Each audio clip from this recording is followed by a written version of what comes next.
Rajiv Gandhi IS Academy Daily News Analysis, and this is me Nawaish Nehal, and today I'll be dealing with 27th December Daily News Analysis.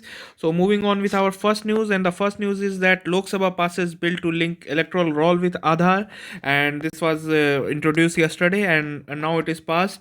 So the bill is passed to link electoral roll data with Aadhaar ecosystem, and it is also voluntary and not permanent. And if someone want other kind of identification to be linked with their voter ID, they can produce it. And the bill allows electoral registration officer to ask for Aadhaar number for applicants who want to register as voter, and it is not compulsory, and to identify the registration of name of same person in the electoral roll of more than one constituency, because sometimes suppose there is this one constituency and there is this person named M from this constituency, and also he has Aadhaar card from some different constituency. So that's why there is this error can happen. So that's why this linking of Aadhaar is being done, so that only 1% of unique identity can vote from one constituency. And people who cannot furnish their Aadhaar number will be allowed to present other documents to establish their identity. And it will amend section 14 of the Representation of People Act 1950. And also now there will be four qualifying dates. For example, previously only January 1 was there for as a qualifying dates to for modification in the enrollment list of voter ID. Now there will be four dates in a year, that will be January 1, April 1, July 1, and October 1st.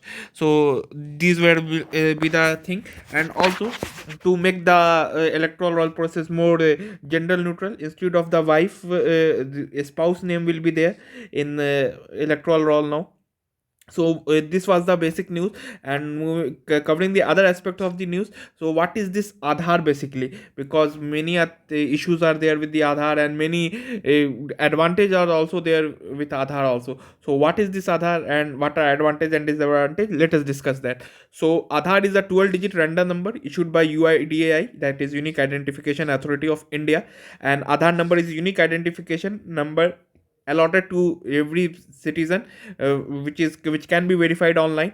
And an individual is irrespective of age, gender, and resident of India may voluntarily enroll to obtain an Aadhaar. So anyone who is a resident of India can obtain for Aadhaar. Okay, even a small kid can have an Aadhaar card. So why Aadhaar? So it will provide good governance, efficient, transparent, targeted delivery of subsidies. Okay, and the University of Aadhaar ensure acceptance and recognition across the country. Means as one card that can accept it over across whole of the country. Okay, and the number can be consequently used for forming basic universal identity infrastructure. Okay, for which registered agency across the country can build their identity based application. So I think it means a database can be provided to different kind of government services. And also it has the potential to ensure trust between the public and government by eliminating the repeated KYC checks. Because if suppose if you are opening a bank account in SBI or any other bank account, they give you a form known as KYC, know your customer. So instead of filling up those form, you can simply submit your Aadhaar card and all your details should be there. Also, it is the trouble faced by citizen in availing various service by providing documents, because all the documents can be linked to one Aadhaar card. So that trouble could be removed. And also, this is a centralized technology infrastructure of UIDAI, and it can be enabled anytime, anywhere, anyhow. It can be authenticated because all the systems are online. And it can help the poor and unprivileged people in accessing various government services. And also it helps those who lack identity documents. Uh, Sorry, it also helps those who lack identity document, at is access the first form of identification. Suppose there is no suppose someone has no proof of residence, or even they do not have a voter ID card, but this can be used as a identified document, and they can avail the service of government. So moving on, how is Aadhaar different from other government issue identity documents? The difference is basic difference is that Aadhaar allows it bearers to have paperless online unique identity. And so this is online, so they can have it anytime and anywhere. and also it prevent duplicate entries resident are enrolled into database with proper verification. So this is the basic thing, and it has the potential to eliminate duplicate and fake identities. So other government issued certificate or documents, sometimes people have their duplicate voter id card and all that, but in aadhaar there is this unique id is created, so that cannot be duplicated by anyone else. So this is the basic difference between Aadhaar and other government issued identity documents. So what are the key benefit and feature? So one Aadhaar is for one person, so uniqueness is there, portability is there, you can access it from anywhere, and also inclusion of those who lack existing identity documents, as I have said earlier, it's there. And authentication and convert environment to beneficiaries means you can have different kind of government beneficiaries you can utilize by using your Aadhaar card. And also there is this secure direct benefit transfer, because many a times government use this db like benefit transfer to sorry DBT, direct benefit transfer, is used by government for implication of different process and different schemes. So Aadhaar can be used in that sense also. So these are the benefits of Aadhaar. And what are different either Aadhaar and private privacy issues? So it can be used for identity theft. Suppose someone has your Aadhaar card or your UID, then it can be used. And they can have identification without consent. If your bank have a data, if any service has your data, they can use your identification without your consent. And also they can use illegal tracking and surveillance. And the identification across different domains can overlap sometimes. Okay, so this is the one of the drawbacks of the Aadhaar also. And there is also this how data usage should be done on Aadhaar. There's this lack of policies on that thing, lack of privacy policy on data issues of Aadhaar. So this is one of the major issue with Aadhaar. And there are also some minor issues also. This include lack of protection against insider threat, lack of virtual identities, and inadequate privacy safeguard. And this may hamper the civil liberties of citizens. So these are the privacy issues with Aadhaar. So moving on, there are some Supreme Court judgment regarding Aadhaar. So in 2011, central government initiated a new identity document known as Aadhaar card. We all know that. And the government progressively made Aadhaar card mandatory for numerous welfare scheme, and these include subsidized food, PDS, public distribution, and Manrega scheme kind of a scheme. Make it mandatory for them. However, Aadhaar scheme was challenged before Supreme Court, and so if government was making Aadhaar as mandatory, so this was challenged in Supreme Court by Justice K.S. Puttaswamy, a retired judge of Karnataka High Court. He claimed that Aadhaar infringed upon fundamental rights guaranteed upon constitution, and it cannot be mandatory, citing the fundamental rights. He said that, and his grounds of objection were the absence of adequate privacy safeguards on Aadhaar card, and also the violating it was violating the fundamental rights of citizen which were availing benefits of welfare scheme provided by government. So on 26 December 2018, Supreme Court upheld Aadhaar Act as constitutionally valid. So Aadhaar Act was constitutionally valid, although its mandatory part was not a valid reason. Okay, so it ruled that Act empowers disenfranchisement section by providing them better access to fundamental entitlements. Okay, a court also held that Act does not violate fundamental rights guaranteed under 14, 15, 19, and 21. So especially in 21, there is this right to privacy. Right to privacy is there in Article 21. So this is kind of important. And while it ruled that act is constitutional, it struck down individual section of the act as unconstitutional. So the Supreme Court judgment complete not overruled the Aadhaar Act, but some portion of this act were shadowed down, and it struck down most of its use on privacy ground, and limited its scope only to disbursement of welfare and income tax. So privacy kind of issues were there, so it struck down those kind of issues, and all the public distribution system and the welfare scheme and income tax part were there in the act. So moving on with the next news. So India may resume talk with Fisher with Sri Lanka. Fisher talks with Sri Lanka, and the Tamil Nadu government was approached by External Affairs Ministry to have a list of those all those fishermen. And there is this India Sri Lanka joint working group on fisheries, which is acting that all the fishermen are safe, and they are getting back to India, or the Sri Lankan fishermen are getting back to Sri Lanka. And the proposed talks hold significance at the background of arrest of 55 Tamil Nadu fishermen. So 55 Tamil Nadu fishermen were arrested by Sri Lankan Navy police.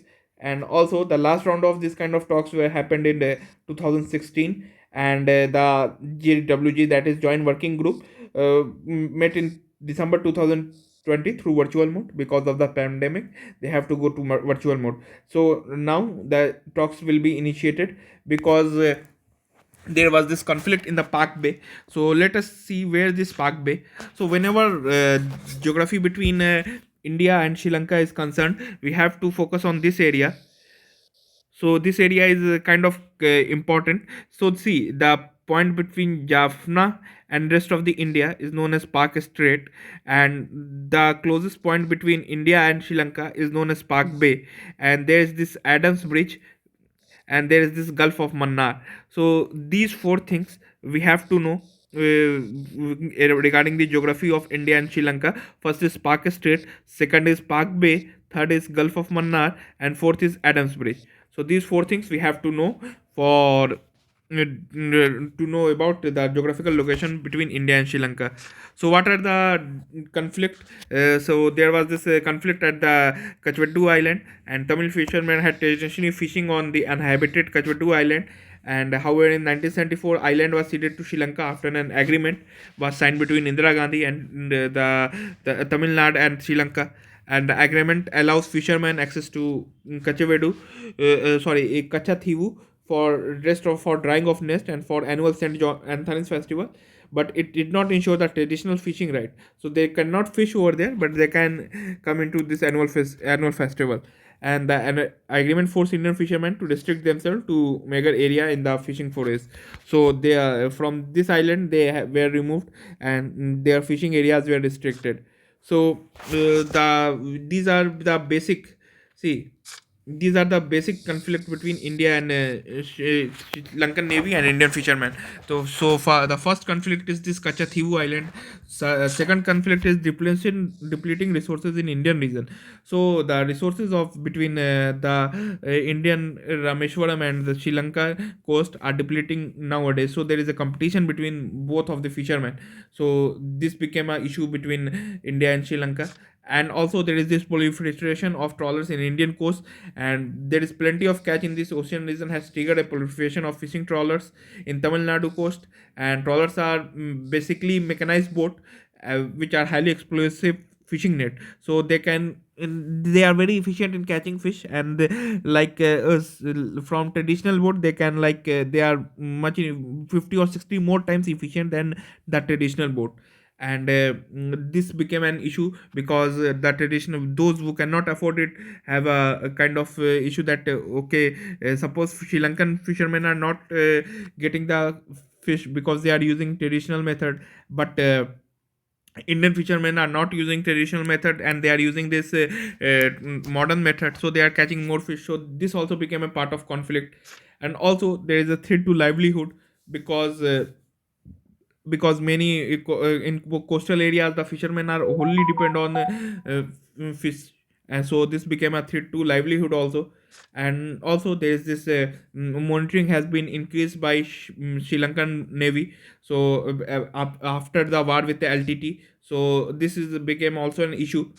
And this highly politicized issue between the Tamil Nadu and Sri Lankan government, and it is a sensitive political issue in Tamil Nadu from past one decade or maybe more than that. And Tamil regional parties had been fighting with the union government for their indifference with the issue, and this has prevented the issue to linger upon derailing the consequences based long lasting solution to the issue. So due to the politicization of the issue, the a long lasting solution isn't implemented yet. So these are the things. Oh, and how should we move forward? So we should have a mutual recognition of each other concern. India and Sri Lanka have to mutually recognize each other concern, and India needs to focus more on its traditional and cultural ties to improve relation with Sri Lanka. And also, like stating ferry service between India and Sri Lanka can improve people to people linkage. See, because as we know, Sri Lanka is here, so now Sri Lanka is can play a major geographical geopolitical location when it comes to the influence of China over South China Sea, because China want to to develop a network across India. So Sri Lanka Hambantota port is also a part of that. So India need to improve the ties with Sri Lanka. Otherwise, that will be a security threat for Indian also, for rest of the India also, because of the close proximity to China with Sri Lanka. So these were the thing with this news. So moving on with the other news. So the BIMSTEC working group on joint disaster relief plan have been done, and this was said by our chief of army, that is General Major Naravne, and he said that it was a black swan event. COVID-19 was a black swan event. Black swan event are basically one those events which come rarely in, even in like economic survey of India this year. We will see that economic survey said that this is a black swan event. COVID-19 is a black swan event. That means that it happens rarely.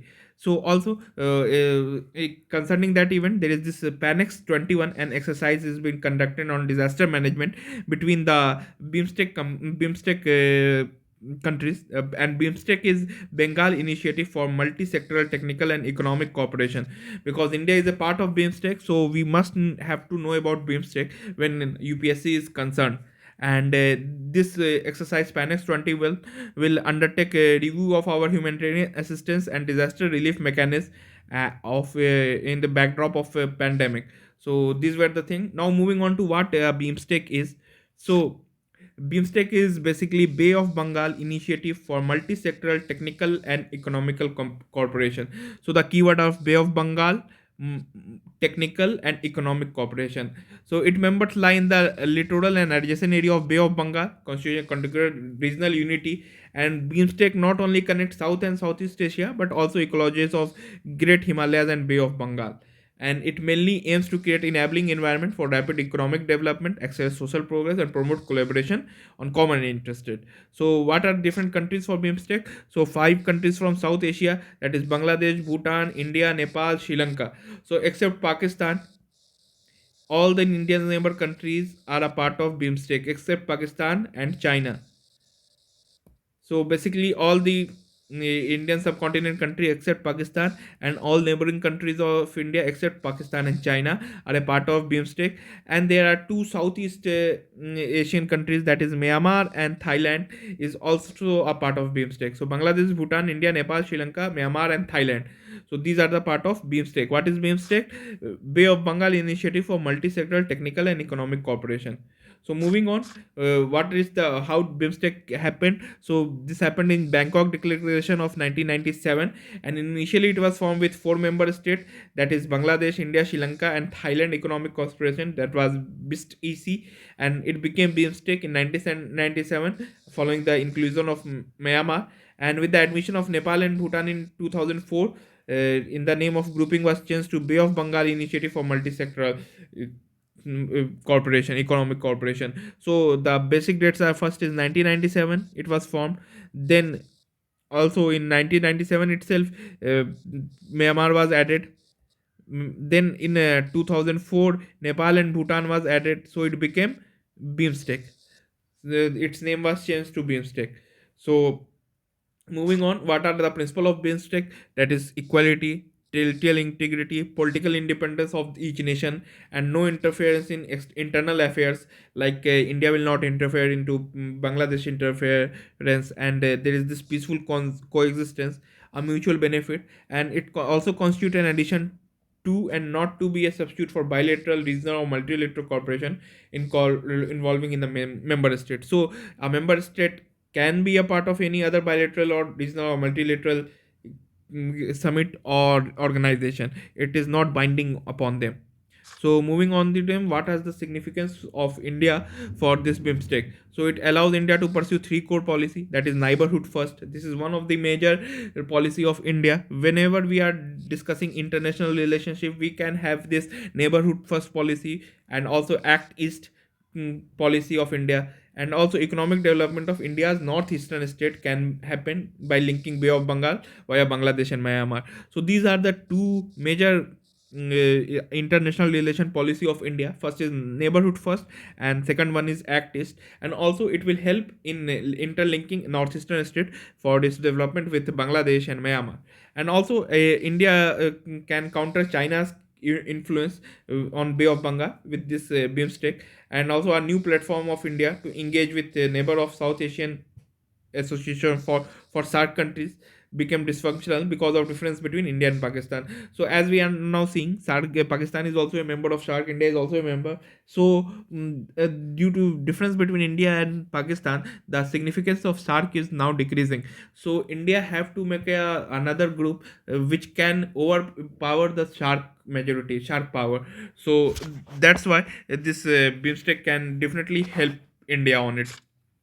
So let us see what are the difference between SHARC and BIMSTEC. So SHARC is a regional organization, and it is an inter-regional organization connecting South Asia and Southeast Asia, and it was established in 1985. It's in 1997. A member countries often have mistrust and suspicion, as in case of Pakistan and India, and here members maintain reasonably friendly relation, suffer from regional politics, and its objective is economic cooperation and asymmetric power balance. But here the balancing is there with the presence of Thailand also. So one superpower is not there, one super economic power is not there, Thailand is also there, which has a great economy.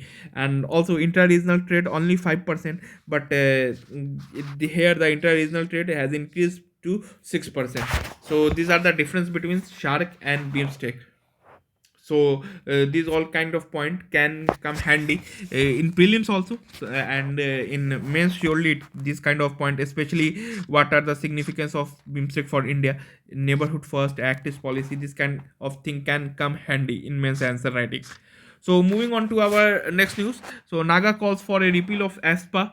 So Nagaland Assembly has demanded repeal of the ASPA Act from the state and everywhere from the India, and also it demands were among five resolution the 60-member house adopted, and a day long special session was happened, and one of the main resolution was also a peaceful solution to the Naga problem, Naga political issues, and the house department an apology from appropriate authority, because for as we all know 14 Nagalandi people were killed in by Indian army recently due to identity mismatch. And so and India, due to ASPA, they have the power to open fire on them. So this became a very crucial issue for whole of the Nagaland and in and India also, for internal security and all those things. So the house demanded an apology from appropriate authority, and an insurance that justice would be delivered to Nagaland. So this was the thing. So what is this ASPA and all that? So what is Armed Forces Special Prevention Act?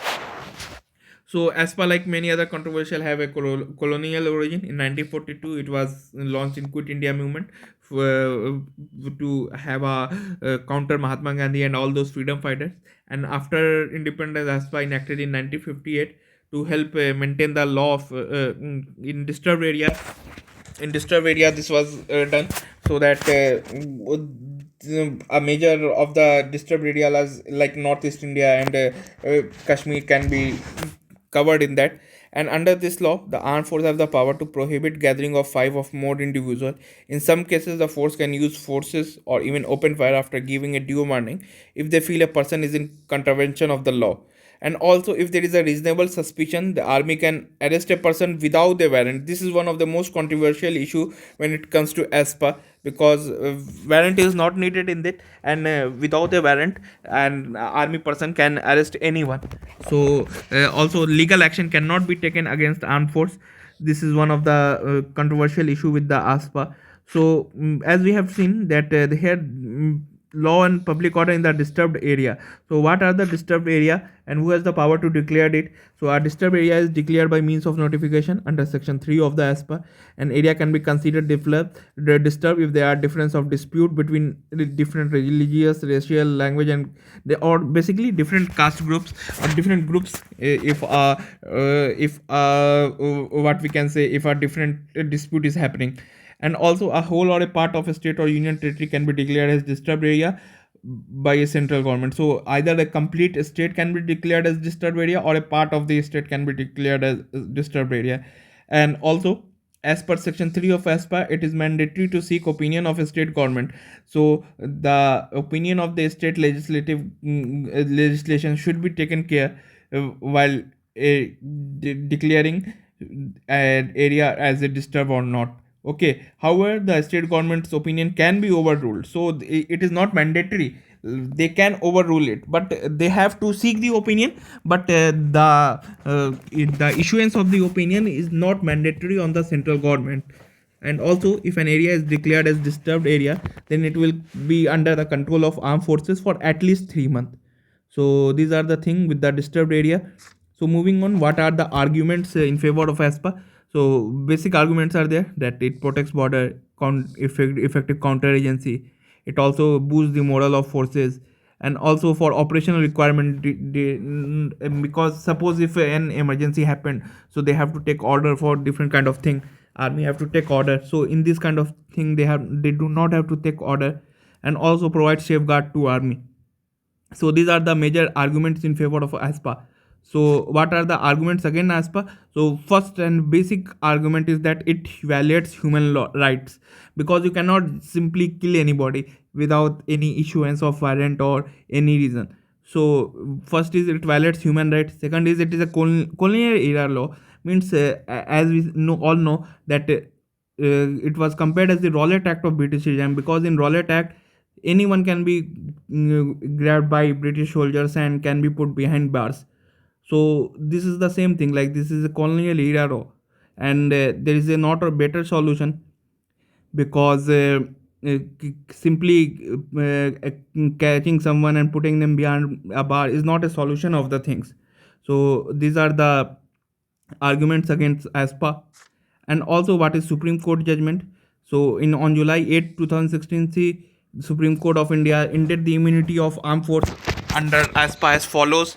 So no excessive law could be applied, and criminal courts have the jurisdiction. Equality before law should be taken in care, and ASPA is not invincible. Means it is not like a complete immunity cannot be provided, even to the extent of causing death. So this cannot be done. And also it said that the rule of law should be preserved. So this was the Supreme Court Supreme Court verdict on July 8th, and a landmark verdict regarding ASPA. And also, what is the present status of ASPA? Currently, ASPA is in all these states: Jammu, Kashmir, Assam, Nagaland, Arunachal Pradesh, and Manipur. And the law has been repealed where agency have decreased, and when government have attained confidence. And also, center removes ASPA from Tripura and Meghalaya in 2015 and 2018 respectively. And the center also partially withdraw ASPA from Arunachal Pradesh. So from these states, ASPA has been removed or partially removed, or government is also planning to remove ASPA from all of the state, because it's kind of not a democratic process, because it's kind of a military rule over there. So because suppose if you are crossing road and military comes and it catches you without any warning, so the innocence of proving your innocence is on you only, not on military. So this kind of rule, and even like in worst case, like it happened in Nagaland, 14 people were killed. So these kind of things are definitely a drawback of ASPA. So what are the solution? So Jeevan Reddy committee suggested to repeal the ASPA completely, and incorporate it with the other provision of law, CRPC, and all that. And also it says that we can amend ASPA, so that definition of disturbed area and dangerous and land force can be amended. and we have to establish a committee at district level with representative of army administration and public, which will report, access, and track complaints which are happening in as per ruling cases. And there should be no delay in all investigation, and all investigation should be done without delay. And if there is a delay, the reason for the same must be communicated with the victims. And furthermore, all cases of human right violations should be fast tracked. These were the solutions, some of the solution given by G1 Reddy committee, and we can utilize this solution for our main answer writing, or even for a broader developing our perspective. We can utilize our this kind of solution in that. So these were done for all for today. So do subscribe to our telegram channel and our YouTube channel. And we are also covering geography general classes right now, and so have a look on that also. So thank you, have a great day.